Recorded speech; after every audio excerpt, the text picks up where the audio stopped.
What's up, everybody? Welcome to Buzzworthy TV. And I'm your girl, Lady T. First off, I want to thank each and every one of you guys for your wonderful birthday wishes. Thank you so much.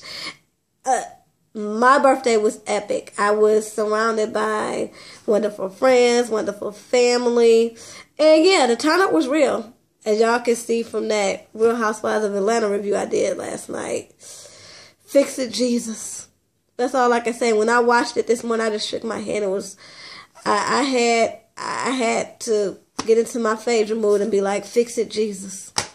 But it was okay. Look, it was my birthday. And if I can't turn up on my birthday, when can I turn up? And I wanted to give a special shout out and happy birthday to my girl, Tam G. Her birthday is tomorrow. And if y'all have not checked out her channel, please do. So, happy birthday, girl. Turn up. Have a couple drinks for me. Anyway, y'all, let's get into it. Tonight, we are talking Love and Hip Hop New York. And the episode actually picks back up with the fight between Precious Paris and Johnny Blaze. And as you all know, the security guard jumped right on in from out of nowhere. And there's a couple of things about Love and Hip Hop that really pisses me off. That really is like, for real, like, we not that stupid. Y'all, the show is entertaining and all that, but we not that stupid. Come on, do better than this. And this is one of them. The security coming from out of nowhere all the time when there's an altercation. That's one of them. The second one I'm going to get to in a little while. But anyway, so like we said, you know, Johnny Blaze got in her feelings because Precious Paris came up there interrupting her studio session with Rich, because Paris basically wanted to know where the fuck Rich been, because he been booking on no shows. He been basically neglecting her, and she had to track his ass down and be like, look, I can't keep doing this. Like, we supposed to be working together, and we supposed to be doing this, and you ain't done shit for me. That was basically her reason for coming down there. And, you know, Johnny is like, look, take that junk outside. And suffice it to say, y'all know how it ended. Johnny Blaze popped the hell off and socked Paris. So anyway, after the altercation, Rich basically tells Paris, like, look, you had no business coming down here in the first place because I was busy. I was busy with my artist. And she was like, but I didn't even know you was working with nobody else. And he goes like, look, I don't have to tell you, you know, who I work with. As long as I'm doing good by you, you know, whatever I do or who I work with is my business. And here's the thing, Rich. I'm going to need you to understand that you are an Instagram manager. You have not put nobody on the map. So I'm going to need you to stop acting like you are more important than what you are. Okay? The biggest client that you had was Olivia. And actually, to be honest, she downgraded herself trying to upgrade you because she was already on the map. And she gave you a chance. And you see where her career done went. And even after she stopped dealing with you, her career has never been the same because of all that junk that went down with you. Okay? Yeah, we all know. I'm about to call that girl Amina. Olivia got an attitude problem. We know she purely stank. But you contributed to her career going nowhere. Shoot, you contributed to her ass not being on this show no more. She don't even got fucking Love and Hip Hop no more. So you need to just get on your job. Like, you got somebody that got a name for themselves in the industry. I mean, it ain't a big name, but at least she was signed to G's Unit. At least a couple of execs of her. And you got an opportunity to shop that name around and book her some shows and some studio time. I'm going to need you to get on your job. Okay? And stop fucking around. If you can't multitask, then maybe you should have one artist at a time. So anyway, after that, y'all, we move on to Chrissy and Chink. You know, they are in a good space right now.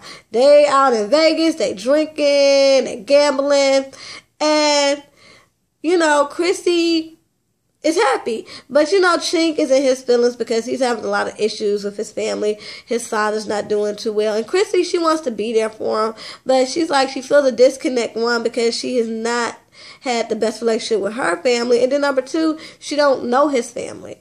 And he basically tells her, look, the reason why you have not been you have not been formally introduced to my family is because they don't want to meet you. My cousin basically told me, when I told him, look, hey, I'm trying to move forward, I got a new lady in my life, I'm about to end my marriage, they was like, look, your wife is who we consider fam. You know, we know her.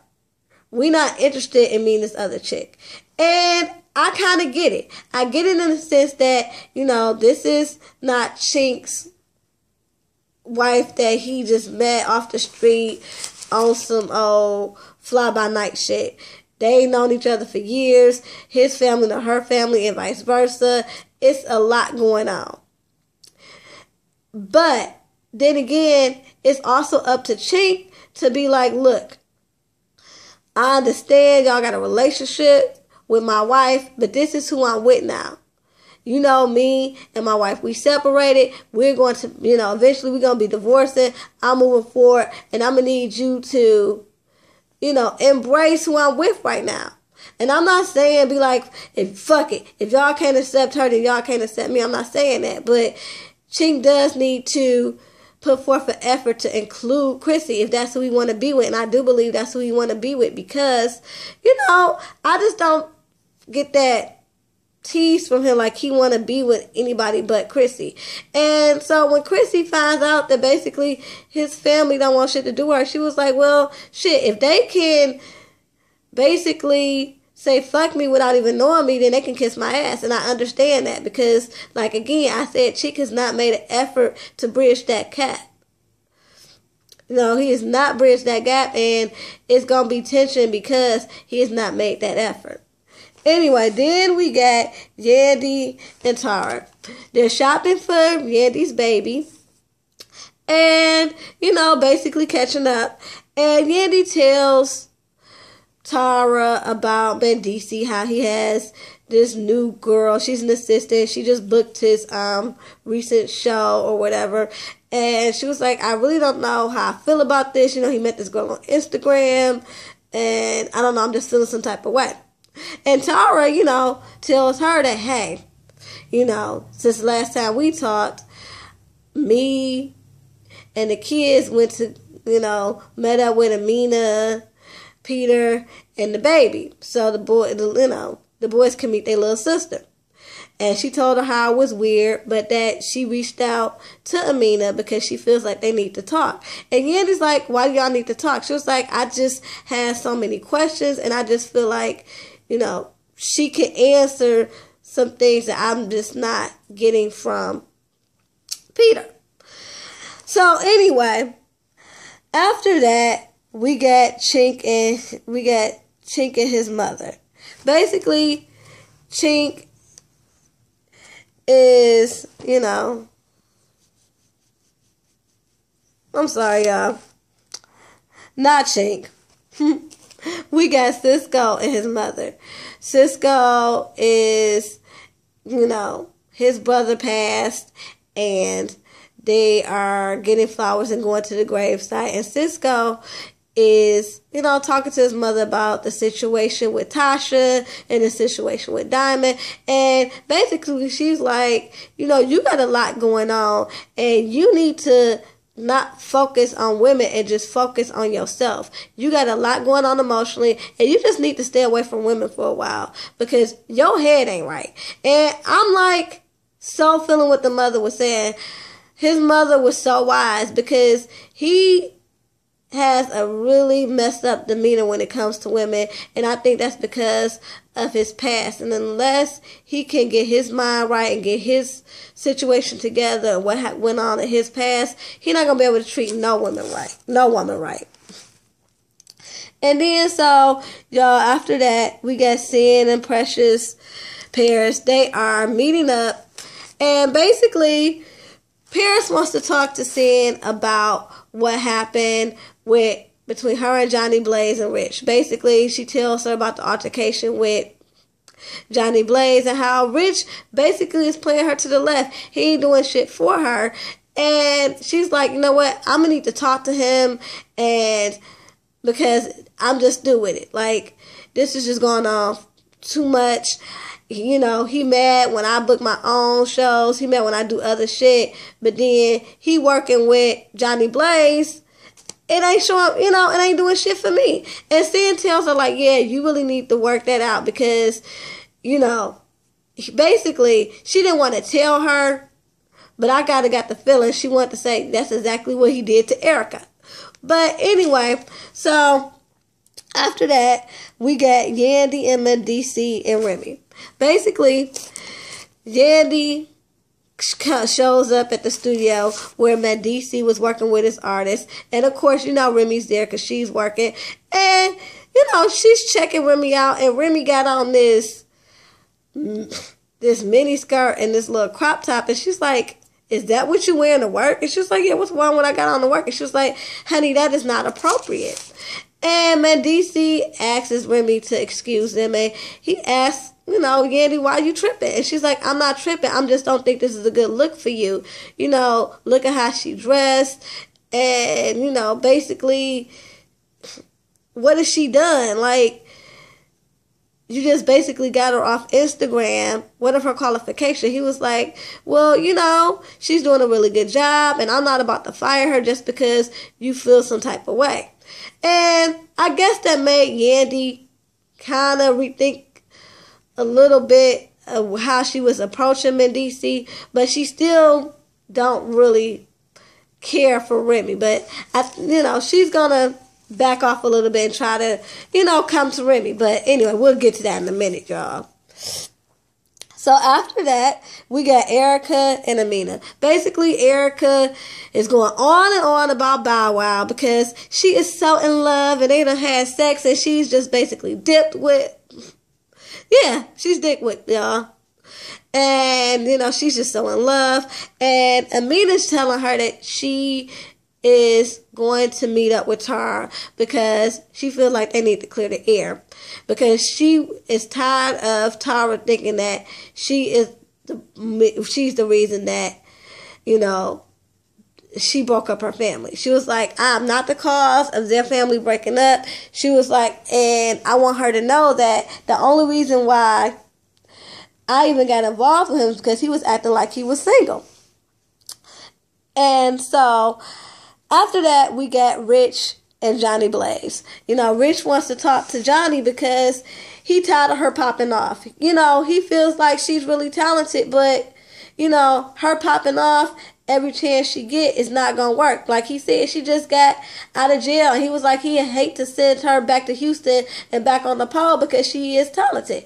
And so when they meet, he like, look, I already done talked to Paris about how she can't be popping up, you know, interfering with my business, but you can't be just sitting up there popping off and thinking it's cool. You know, you need to calm down. And, you know, she was like, I got a temper, and when I feel like, you know, people disrespecting people that I rock with, I go the hell off. And my thing is, if you pop off with any time somebody got something to say, then you a fucking loose cannon. And ain't nobody going to fuck with you. Shoot, even Rich Dallas, like I said, he an Instagram manager, but even he got enough sense to know that. So, yeah, she really need to tighten that up. Anyway, then we got Tara and Amina. Now, this shit was epic. Because when they sit down, basically Tara tells Amina that Peter told her that he, you know, basically got caught up last year. He got caught up in this whirlwind, and his marriage to Amina was an accident. And Amina tells Tara, like, wow. Because the only reason I even got involved with him is because he was acting like he was single. She was like, matter of fact, when he was coming up to my job, he was dating like about 4 or 5 different chicks that I was working with. She was like, matter of fact, me and my boyfriend used to, be friends with him, and he used to tell me about this one and that one. And I'm like, wow. But what does that say about you, Amina? Because if you see him fucking around with all these chicks, what makes you think that you were going to be any different? And I hate when females think that. I hate when they think that they're so different than the next chick, that this man's going to treat you so much better. Shoot, half the time they treat you fucking worse in this situation. I mean, just think about it. He don't even fuck with Amina like that. He treat her like the side chick, and that's his wife. So, I mean, I don't understand why chicks do that. Like, why do women always feel like they are going to get treated better than the next chick? Anyway, then we got Cisco and Diamond. Diamond is a dumbass, okay? Because Diamond don't know what she wants. She went from a thirst bucket to a bad mother to a thought to a thirst bucket again. Now all of a sudden, she want to get back with Cisco. Now mind you, last time we seen her, she was all in the rock and talking about how, oh my God, he treats me like a lady, and this is so much different than my relationship with Cisco. I feel respected. I feel important. And all of a sudden, she's just not sure. Dumb ass. And so she asked him too. She's like, just be honest with me and tell me that you were fucking Tasha all the way together. He was like, no, I wasn't. She was like, just tell me. He was like, I wasn't. She was like, you a damn lie, because I looked in your phone and I saw all these text messages. And I'm like, well, if you looked in his phone, saw all these text messages, why the fuck were you still with him? So that means you already kind of knew something was going on. So again, you was a dummy. And again, I lose more respect for you every time I see you. It's like oh my God, Diamond just don't. She did too much to be on this show. Like, her image is ruined. And I think she just did this to be on the show. And I would never, ever, for a smidget of fame, have my reputation ruined like this. So anyway, then we got Remy and Yandy. They meet up because Yandy wants to kind of school the girl. She was like, maybe Mendeecees was right. I was hard on her. So she's like, I just want to let you know, I apologize. I kind of was a little rude to you, but, I see you changed your hair. She was like, yeah, I changed it up. And she had on a dress that Yandy had on previously that I guess she was modeling on Instagram or something. However the case, it was seen on Instagram. It was the exact same dress or whatever.